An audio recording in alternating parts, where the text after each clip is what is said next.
What to do if the air leaking at trigger set? There are two situations for the air leaking at trigger set. One is that the air leaking at trigger setting when the trigger is not pulled. The other is that the air leaking at trigger set when the trigger is pulled. Let's first talk about the air leaking at trigger set when the trigger is not pulled. There are three reasons for this. One is that the O-ring of the thimble is damaged. Secondly, the O-ring of the valve cap is damaged. Thirdly, there is dirt inside the switch. Let's first pick out the earring on the switch with a pick pin. Then remove the pin and trigger spring. Use a 7mm open-end wrench. Turn the switch counterclockwise. When you remove the switch, you can see that some dirt is absorbed inside. Or stick it on the O-ring of the thimble and the O-ring of the valve cap. These are the things that jam the thimble. As a result, it cannot pop up and get stuck inside, causing air leakage. Let's take out the remaining parts from the switch first, a valve and valve shim.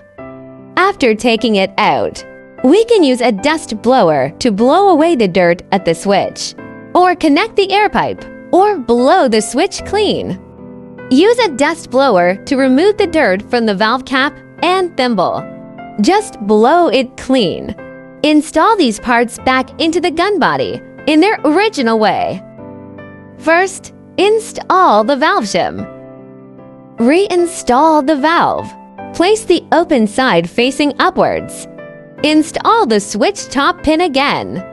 Then install the valve cap and tighten it clockwise.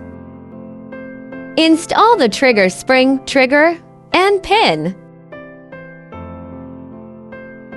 Finally, insert the earring at the switch.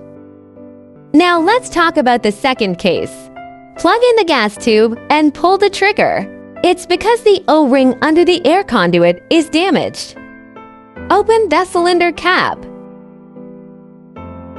Take the air conduit out with the pick pin.